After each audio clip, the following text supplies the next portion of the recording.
Hi, my name is Daniel, and I'm here to teach you guys about basic aerodynamics. Um, how do airplanes work? There are four forces involved in making an airplane fly: thrust, lift, drag, and weight.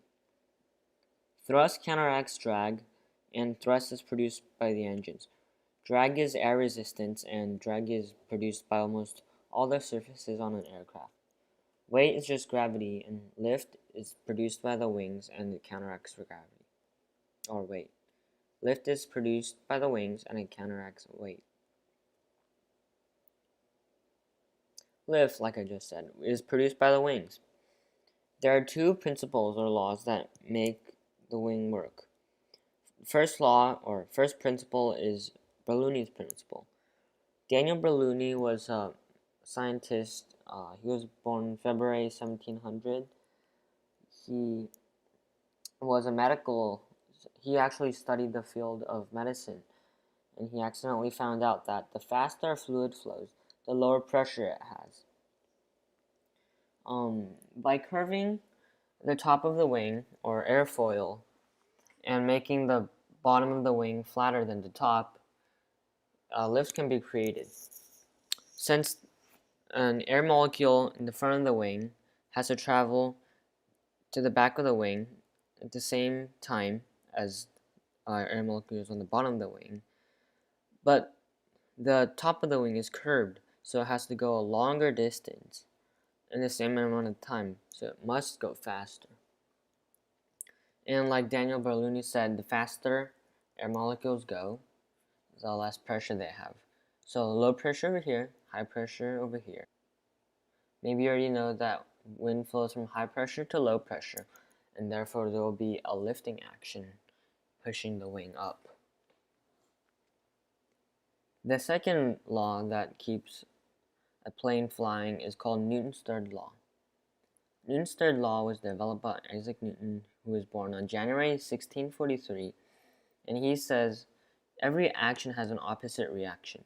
Like if you push against a desk, you'll not only be pushing the desk forward, but you'll also be pushing yourself back a little.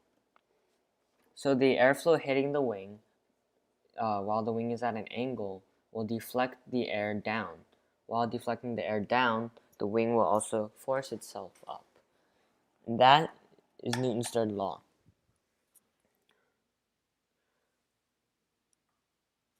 Thrust.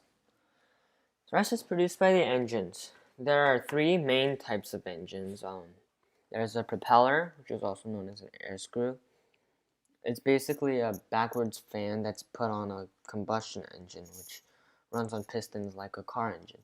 It's normally used on slower aircraft, but it can sometimes be seen on faster aircraft too. There's also something called a turboprop, which I'll go over later. Uh, Jet engines are used on lots of combat aircraft and airplanes that need to go faster than the speed of sound usually. Jet engines compress air that enters the front, mixes it with fuel, and burns it, and forces the burning air through the back. This extreme displacement of air uses Newton's third law. Since it's pushing air back, it's also pushing the engine forward. So that produces thrust. It's not the most efficient engine, but it can be used to go very, very fast. Turbofans they're basically a mixture between a propeller and a jet engine. There's there's large sets of fan blades in the front, which not only deliver air to the compressor, but also there's something called bypasser. I'll talk about that in a moment. Air is drawn in through the front, compressed, mixed with fuel, and shot out the back. When it's being shot out the back over here, it turns these set of turbines, which then in turn revolve these main fan blades. These fan blades, as you can see, also force cold air, through something called a bypass air. Bypass air never enters the actual engine, and this type of engine is much more efficient. There's a third type, there's a fourth type, which I haven't really talked about, but it's a turboprop. It's basically a jet engine, except it's a turbofan engine, except it doesn't have these two surrounding things. So it's like a jet engine with a huge propeller in the front. And here are some pictures of aircraft. This is an aircraft that uses a propeller engine. This is a propeller. The combustion or piston engine is inside the nacelle. This is an F-22 Raptor that uses jet engines. As you can see, it's burning a lot of fuel, but it can also go very, very, very fast. I believe the F-22 Raptor is a class Mach 2 aircraft, so it can go twice the speed of sound. And this is about bypass air, passes through the engine without being burned. And this is an engine that has lots of bypass air. It's called the bypass ratio. It's the ratio of air that passes through the engine and the ratio of air that doesn't pass through the engine. This is a 777X, very, very fuel efficient. Alright, third force, drag. Drag is the air resistance. Once you move forward, there's going to be air pushing on you. That's drag. But that's just that type of drag is usually associated with parasite drag. Parasite drag says the faster you go, more air resistance. When you stick your hand out of a car, the faster you go, there's going to be more wind pushing in your hand. Slower you go, less wind on your hand. And second type of drag is induced drag. It's a bit more hard to understand. These three airfoils or wings are all going at the same altitude. They're not going down or not going up. So this one, this wing is going through the air pretty fast. There's only this much air resistance, surface area that's being pushed against the wind. This wing is actually going slower than this one, but quite not as slow as this one. This wing is not going up or not going down just like this one, but it's going slower, so it has to deflect more air down. But if it has to deflect more air down, it needs a greater angle, 15 degrees, and therefore it has a greater surface area. This wing is almost stalling, or it's going so slow that it can't really fly anymore. And it has 25 degrees. That's like a lot of drag. So, slower you go, more drag, and then parasite drag is faster you go, more drag. Parasite drag, this is airspeed, but then induced drag, but then there's a point where it's called point of minimum drag. The pilot tries to find this point if there's an engine failure, so they can glide to the farthest distance, although sometimes that's pretty hard when you don't have engines working. Last force, weight. It's pretty simple. Gravity.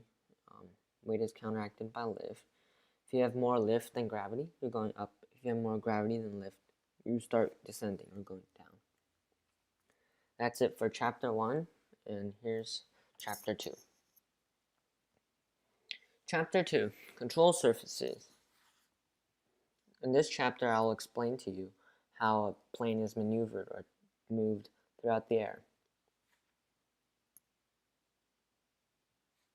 The first type of control surface is a rudder.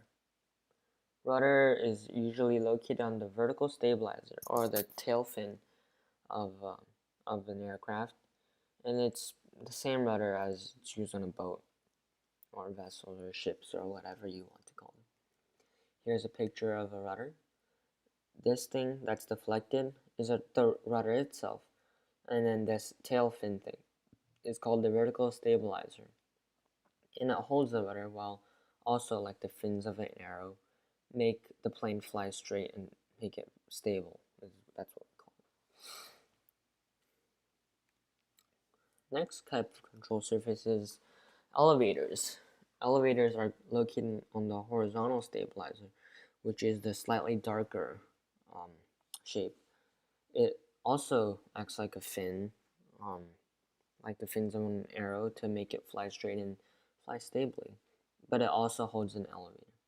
An elevator is basically a sideways rudder that controls pitch or the nose up and down movement of an aircraft.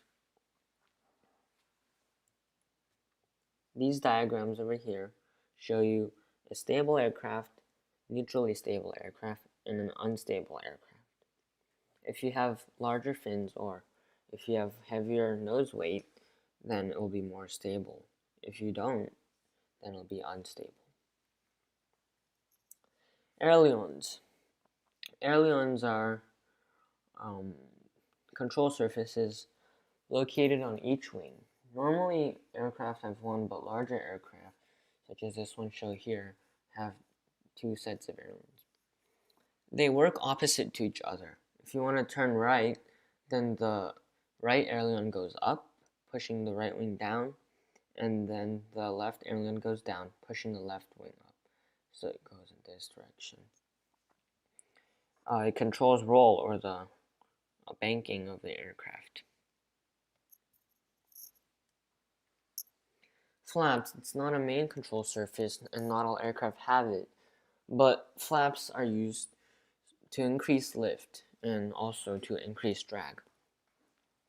Flaps change the shape of the wing by increasing the camber, or the curvature of the wing.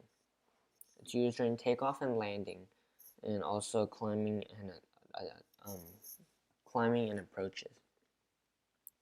It's used so you can have steeper approaches, and it works by allowing the pilot to fly slower than normal by increasing more lift. And here is 3 flaps extended at different levels.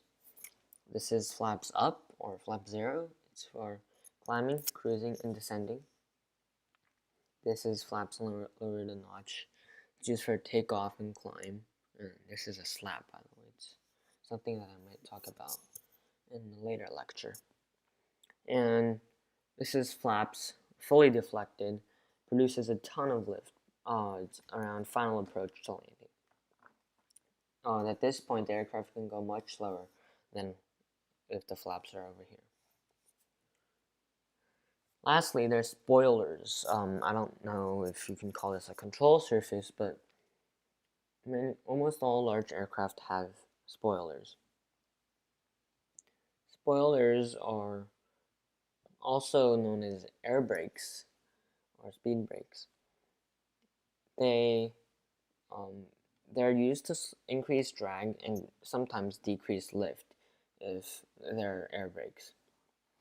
Spoilers are usually describing control surfaces that increase drag, while air brakes, speed brakes, dump lift.